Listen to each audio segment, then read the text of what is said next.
A seguir, Jesus tomou um pão, deu graças, partiu e deu aos seus discípulos, dizendo: Isto é o meu corpo, que é dado por vós. Fazei isto em memória de mim. Depois da ceia, Jesus fez o mesmo com o cálice, dizendo: Este é o cálice, é a nova aliança do meu sangue que é derramado por vós. Todavia, a mão de quem vai me entregar está comigo nesta mesa. Sim, o Filho do Homem vai morrer, como está determinado. Mas ai daquele homem por meio de quem ele é entregue. Então, os apóstolos começaram a perguntar uns aos outros qual deles haveria de fazer tal coisa. Houve também uma discussão entre eles sobre qual deles deveria ser considerado o maior. Jesus, porém, lhes disse: Os reis das nações dominam sobre elas, e os que têm poder se fazem chamar benfeitores. Entre vós não deve ser assim. Pelo contrário, o maior entre vós seja como o mais novo, e o que manda como quem está servindo. Afinal, quem é o maior? Quem está sentado à mesa ou quem está servindo? Não é quem está sentado à mesa? Eu, porém, estou no meio de vós como aquele que serve. Vós ficastes comigo em minhas aprovações. Por isso, assim como o Pai me confiou o reino, eu também vos confio o reino. Vós havereis de comer e beber à minha mesa no meu reino, e sentar-vos em tronos, para julgar as 12 tribos de Israel. Simão, Simão, olha que Satanás pediu permissão para vos peneirar como trigo. Eu, porém, rezei por ti, para que tua fé não se apague. E tu, uma vez convertido, fortalece os teus irmãos. Mas Simão disse: Senhor, eu estou pronto para ir contigo, até mesmo a morte e a prisão. Jesus, porém, respondeu: Pedro, eu te digo que hoje, antes que o galo cante, 3 vezes tu negarás que me conheces. E Jesus lhes perguntou: Quando vos enviei sem bolsas, sem sacola, sem sandálias, faltou-vos alguma coisa? Eles responderam: nada. Jesus continuou: Agora, porém, quem tiver uma bolsa deve pegá-la. Do mesmo modo, quem tiver uma sacola, e quem não tiver espada, venda o manto para comprar uma. Porque eu vos digo, é preciso que se cumpra em mim a palavra da Escritura. Ele foi contado entre os malfeitores, pois o que foi dito a meu respeito tem de se realizar. Mas eles disseram: Senhor, aqui estão tuas espadas. Jesus respondeu: Basta. Jesus saiu e, como de costume, foi para o Monte das Oliveiras. Os discípulos o acompanharam. Chegando ao lugar, Jesus lhes disse: Orai para não entrardes em tentação. Então, afastou-se uma certa distância e de joelhos começou a rezar: Pai, se queres, afasta de mim este cálice. Contudo, não seja feita a minha vontade, mas a tua. Apareceu-lhe o anjo do céu, que o confortava. Tomado de angústia, Jesus rezava com mais insistência. Seu suor tornou-se como gotas de sangue que caíam no chão. Levantando-se da oração, Jesus foi para junto dos discípulos e encontrou-os dormindo, de tanta tristeza. E perguntou-lhes: Por que estáis dormindo? Levantai-vos e orai para não entrardes em tentação. Jesus ainda falava, quando chegou a multidão. Na frente, via um dos 12, chamado Judas, que se aproximou de Jesus para beijá-lo. Jesus lhes disse: Judas, com um beijo tu entregas o Filho do Homem? Vendo o que ia acontecer, os que estavam com Jesus disseram: Senhor, vamos atacá-los com a espada? E um deles feriu o empregado do sumo sacerdote, cortando-lhe a orelha direita. Jesus, porém, ordenou, Deixai, basta. e tocando a orelha do homem, o curou. Depois, Jesus disse aos sumos sacerdotes, ao chefe dos guardas do templo e aos anciãos, que tinham vindo prendê-lo: Vós saístes com espadas e paus, como se eu fosse um ladrão? Todos os dias eu estava convosco no templo, e nunca levantastes a mão contra mim. Mas esta é a vossa hora, a hora do poder das trevas. Eles prenderam Jesus e o levaram, conduzindo à casa do sumo sacerdote. Pedro acompanhava de longe. Eles acenderam uma fogueira no meio do pátio e sentaram-se ao redor. Pedro sentou-se no meio deles. Ora, uma criada viu Pedro sentado perto do fogo, encarou bem e disse: Este aqui também estava com ele. Mas Pedro negou. Mulher, eu nem o conheço. Pouco depois, um outro viu Pedro e disse: Tu também és um deles. Mas Pedro respondeu: Homem, não sou. Passou mais ou menos uma hora e outro insistia. Certamente este aqui também estava com ele, porque é galileu.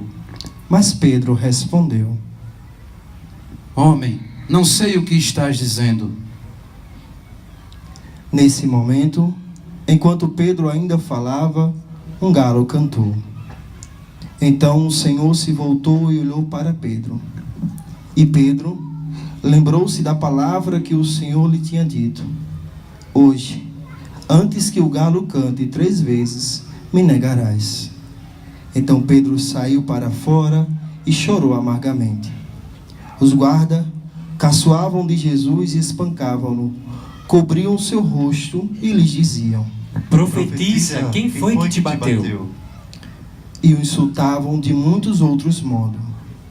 Ao amanhecer, os anciãos do povo, os sumos sacerdotes e os mestres da lei reuniram-se em conselho e levaram Jesus ao tribunal deles. E diziam: Se és o Cristo, dize-nos. Jesus respondeu: Se eu vos disser, não me acreditareis. E se eu vos fizer perguntas, não me responderíeis. Mas de agora em diante, o Filho do Homem estará sentado à direita de Deus Todo-Poderoso. Então todos perguntaram. Tu és, portanto, o Filho de Deus? Jesus respondeu. Vós mesmos estáis dizendo que eu sou. Eles disseram. Será que ainda precisamos de testemunhas? Nós mesmos o ouvimos de sua própria boca. Em seguida, toda a multidão se levantou e levou Jesus a Pilatos. Começaram então a acusá-lo, dizendo: Achamos este homem fazendo subversão entre o nosso povo, proibindo pagar impostos a César e afirmando ser ele mesmo Cristo, o Rei. Pilatos o interrogou: Tu és o rei dos judeus? Jesus respondeu, declarando: Tu o dizes. Então Pilatos disse ao sumo sacerdote e à multidão: Não encontro neste homem nenhum crime. Eles, porém, insistiam: Ele agita o povo, ensinando por toda a Judeia, desde a Galileia, onde começou, até aqui. Quando ouviu isso, Pilatos perguntou: Este homem é galileu? Ao saber que Jesus estava sob a autoridade de Herodes, Pilato enviou a este, pois também Herodes estava em Jerusalém naqueles dias. Herodes ficou muito contente ao ver Jesus, pois havia muito tempo desejá-lo vê-lo. E já ouvira falar a seu respeito e esperava vê-lo fazer algum milagre. Ele interrogou com muitas perguntas. Jesus, porém, nada respondeu. Os sumos sacerdotes e os mestres da lei estavam presentes e o acusavam com insistência. Herodes, com seus soldados, tratou Jesus com desprezo, zombou dele, vestiu com uma roupa vistosa e mandou de volta a Pilatos. Naquele dia, Herodes e Pilatos ficaram amigos, um do outro, pois antes eram inimigos. Então, Pilatos convocou os sumos sacerdotes, os chefes e o povo, e lhes disse: Vós me trouxeste esse homem como agitador do povo. Pois bem, já o interroguei diante de vós, e não encontrei nele nenhum dos crimes de que o acusais, nem Herodes, pois mandou de volta para nós. Como verdes, ele nada fez para merecer a morte. Portanto, vou castigá-lo e o soltarei. Toda a multidão começou a gritar: Fora com ele! Solta-nos, Barrabás! Barrabás tinha sido preso por causa de uma revolta na cidade e por homicídio. Pilatos falou outra vez à multidão, pois queria libertar Jesus. Mas eles gritavam: Crucifica-o! Crucifica-o! E Pilatos falou pela terceira vez: Que mal fez este homem? Não encontrei nele nenhum crime que mereça a morte. Portanto, vou castigá-lo e o soltarei.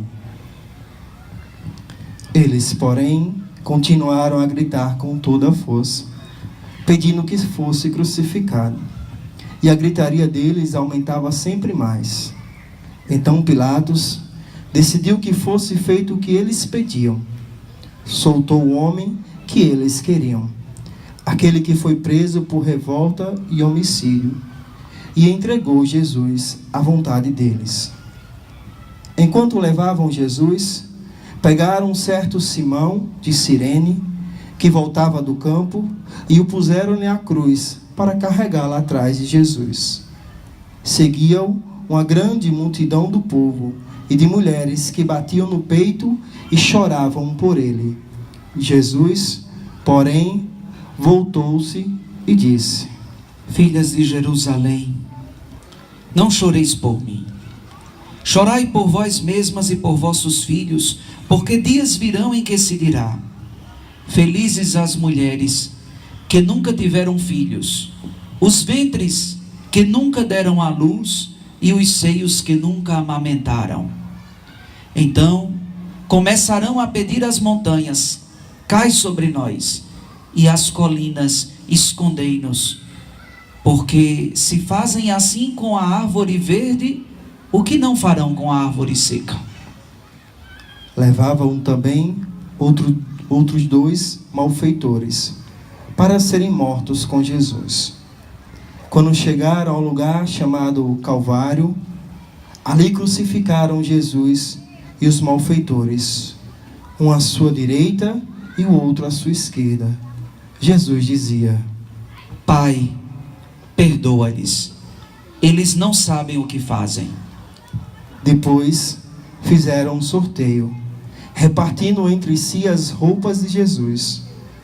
O povo permanecia lá, olhando, e até os chefes zombavam, dizendo: A outros ele salvou, salve-se a si mesmo, se de fato é o Cristo de Deus, o escolhido. Os soldados também caçoavam dele, aproximavam-se e ofereciam-lhe vinagre e diziam: Se és o rei dos judeus, salva-te a ti mesmo. Acima dele havia um letreiro: Este é o rei dos judeus. Um dos malfeitores crucificados o insultavam, dizendo: Tu não és o Cristo? Salva-te a ti mesmo e a nós. Mas o outro repreendeu, dizendo: Nem sequer temes a Deus, tu que sofres a mesma condenação. Para nós é justo, porque estamos recebendo o que merecemos, mas ele não fez nada de mal. E acrescentou: Jesus, lembra-te de mim quando entrares no teu reino.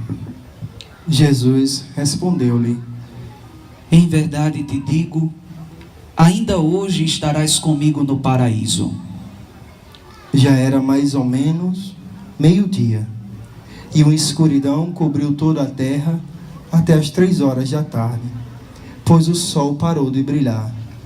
A cortina do santuário rasgou-se pelo meio, e Jesus deu um forte grito: Pai, em tuas mãos entrego o meu espírito. Dizendo isso, expirou.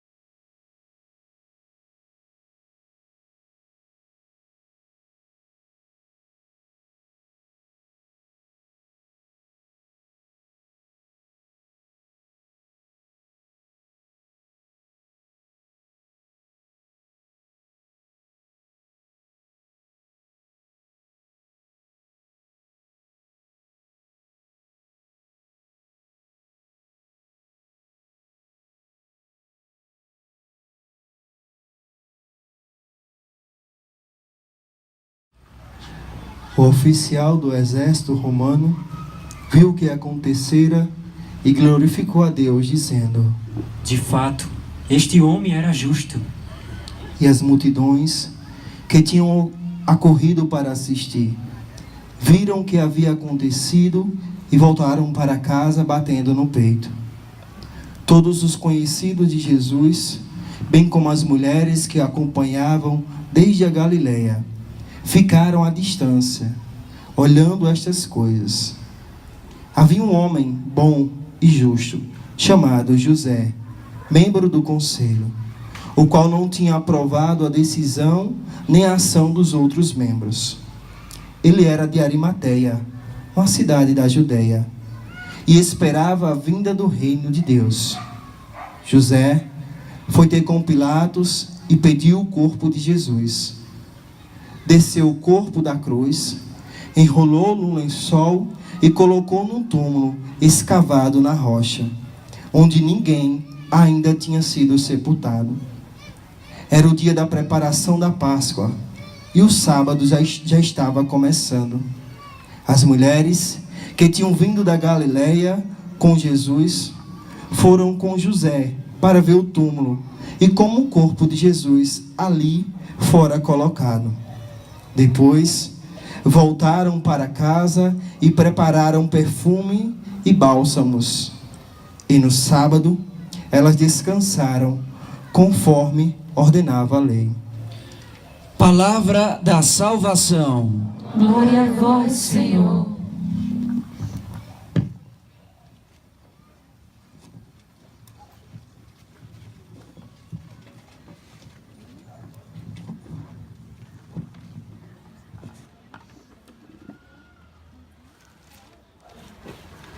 Que as palavras do Santo Evangelho perdoem os nossos pecados e nos conduza à vida eterna. Nós vos adoramos, Senhor Jesus, e vos bendizemos.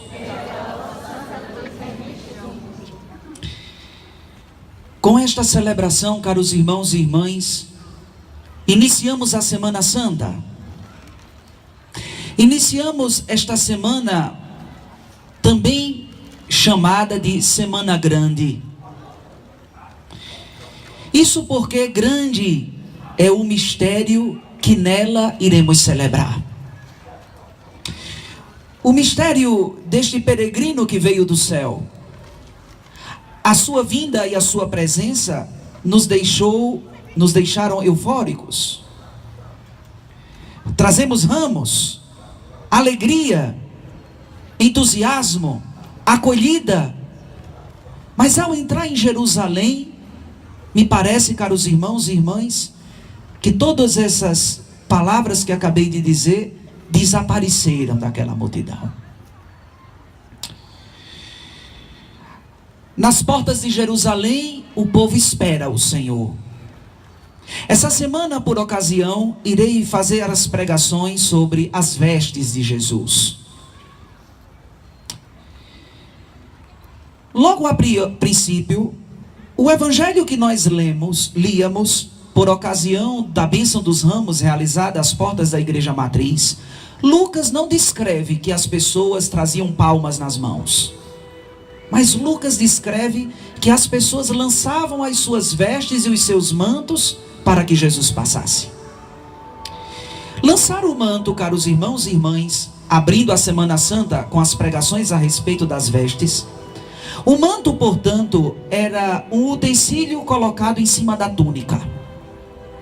Em um momento de muita poeira, ou sol, ou mesmo chuva, o manto servia para ser puxado das costas até a cabeça. Protegia. Agora esse manto às portas de Jerusalém é retirado e é jogado aos pés do Senhor. Ora, aquilo que nos poderia proteger da poeira, aquilo que nos poderia proteger do sol, aquilo que poderia nos proteger da chuva, foi agora lançado aos pés de Jesus.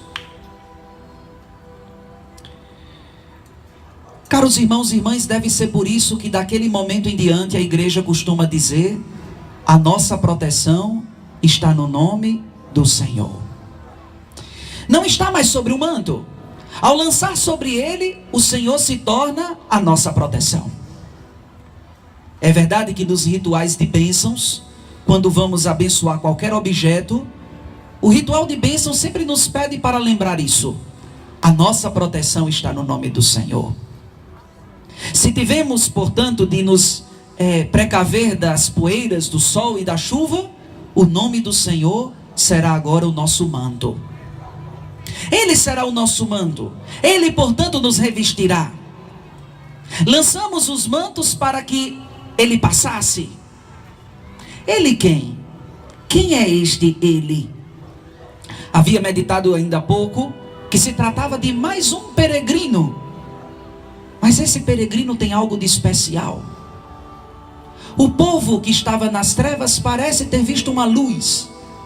E na luz, meus irmãos, como nós somos de uma geração das lâmpadas e das luzes, é bem verdade, num período de que falta energia, quando a luz chega, escutamos os rumores nas casas e nas ruas, uma alegria porque a luz chegou. Aquela luz montada num jumento entra em Jerusalém. E escutamos quando nos dias de escuridão por falta de energia, e quando chega, uma multidão que aclama a luz que também chega. É verdade que toda aquela alegria era uma alegria das pessoas, e o Evangelho diz que foram estes a se alegravam pelos milagres que tinham visto e as palavras que tinham ouvido da boca daquele homem. Os milagres e as palavras criaram agitação e entusiasmo para que as pessoas acolhessem aquele homem. Por que não dizer que aquela multidão estava apaixonada? A celebração que hoje nós realizamos, caros irmãos e irmãs, é chamada assim: Domingo de Ramos da Paixão do Senhor. Esta missa que abre a Semana Santa é chamada de Ramos e da Paixão. Aquela multidão apaixonada acolhe um peregrino ilustre, tem consciência de que ele é filho de Deus, se alegra com a sua luz. Sua presença causa preocupação na grande cidade. Alguém chegou de muito importante. O lançar o manto, o lançar-se a esta figura peregrina que denominamos como a luz que veio para iluminar a quem jaz entre as trevas, era um gesto, caros irmãos e irmãs, realizado na época de Jesus para os reis. É verdade que os reis não tinham uma boa reputação. E quando um rei chegava, ele chegava às vezes numa carroça, porque as pessoas atiravam verduras e frutas podres. Afinal de contas, os reis eram bastante carrascos na época de Jesus. Mas esse não vem numa carroça. Esse vem também de forma apaixonada. A carroça, portanto, impossibilitaria do rei ter contato com o povo, porque não tinha reconciliação do povo com o rei. Então não tinha motivo de festas. E a entrada do rei era caótica, acolhido com verduras e frutas podres, como eu havia dito. Mas esse rei é também apaixonado pelo povo. Na verdade, ele nos amou primeiro. Esse rei não vem em carroça, vem sentado num burrinho. E vem sentado tendo contato com as pessoas. Olha o entusiasmo das pessoas e é recíproco com a alegria das pessoas. As pessoas são recíprocas.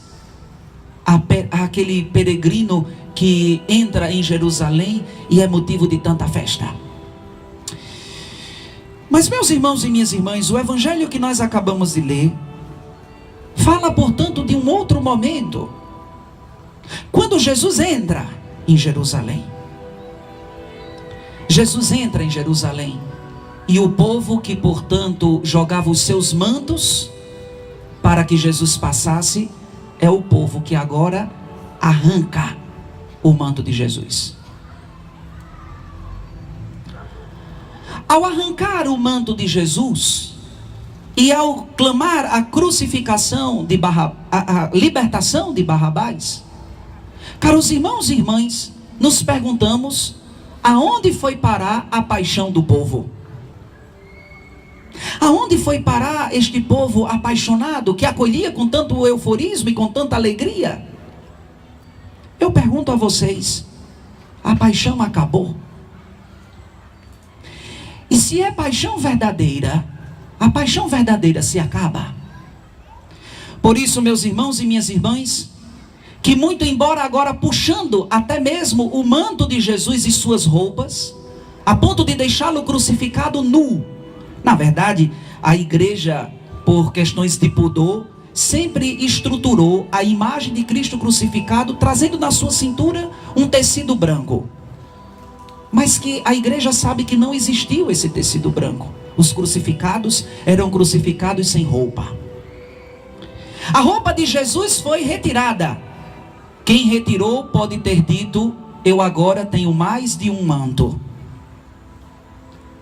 Mas, caros irmãos e irmãs, o que é ter mais um manto se a paixão acaba? Se a paixão do coração do homem por Deus se acaba, terminaremos igual a esses ramos daqui a 2 ou 3 dias. Secos. Terminaremos igual a esses ramos. Mortos. O Cristo que contemplamos hoje na cruz diz: me tiraram tudo, até o meu manto, até a minha túnica, mas não conseguiram tirar a minha paixão pelo homem. Não conseguiram tirar do meu coração o amor por esta humanidade. Na cruz Jesus diz: Pai, perdoa, porque eles não sabem o que fazem. É um coração inteiramente apaixonado, que desde a entrada de Jerusalém até a cruz, não se comportou de forma agressiva, nem muito menos perturbada, a chamar o povo de traidor. Jesus na cruz em nenhum momento nos disse e falou que nós éramos traidores. Ele entendeu a nossa ignorância de não ter aprendido com ele a amar. Vimos os seus milagres, vimos as suas palavras, mas ele lamenta na cruz quando pede ao Pai que nos perdoe, porque ainda nós não estávamos preparados para amar até o fim. Pedro é sinal desse cristão que não está pronto para se apaixonar verdadeiramente. Diante de 3 questionamentos, nos 3, Pedro é reprovado. Nega. Mas, caros irmãos e irmãs, diz que quando Pedro nega, e é esse o sentimento que precisamos ter: será que algum dia eu perdi a minha paixão por Deus? Será que algum dia deixei de amá-lo sobre todas as coisas? E se isso aconteceu, é verdade que você precisa também afirmar de que naquele momento em diante a sua vida começou a secar. Os domingos quaresmais, caros irmãos e irmãs, no deserto, na montanha, na vinha, na casa e no templo, foram domingos, portanto, de catequese para que rasgássemos o nosso coração. E para quê, meus irmãos?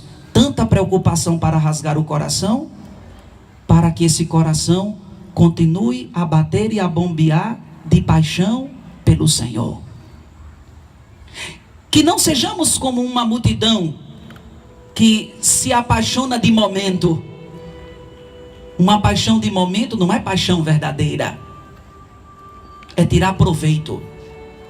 Mas quem se apaixona verdadeiramente é capaz de se deixar até mesmo se prender na cruz, sofrer com ele. E muito embora que nos tire tudo, não correremos o risco de secar-nos, porque o ramo que estiver ligado a mim não morrerá. Então, em Cristo crucificado, caros irmãos, todos nós batizados estamos enxertados. Todos nós estamos ligados a Cristo crucificado. E que esta comunhão com Cristo crucificado nessa Semana Santa seja comunhão de amor, de enamoramento, de paixão por Ele. Entramos na Semana Santa com esses ramos nas mãos. Mas será que amanhã, depois de amanhã, na quarta-feira, como ficará o nosso coração apaixonado por Jesus? Continuaremos a nossa caminhada vivendo a Semana Santa? Permitindo que não somente contemplemos a paixão, morte e ressurreição, mas permitindo que esse Senhor peregrino, que é luz para nós, um Deus apaixonado, dê os seus passos na nossa vida. Quem não tem um coração rasgado, possivelmente tem um coração fechado. E é nos corações abertos, meus irmãos e minhas irmãs, que Deus costuma passear. E é por isso que o Papa Francisco dizia: o grande desafio desta quaresma é transformar os nossos desertos em jardins. Mantenhamos-nos, irmãos, nessa Semana Santa, apaixonados por aquele que nos amou primeiro. E é claro, caros irmãos e irmãs, se perseverarmos de forma apaixonada pelo Senhor, muito embora que hoje estejamos sofrendo com Ele, enamorados e apaixonados, continuaremos apaixonados e enamorados quando a pedra do sepulcro virá. Amém.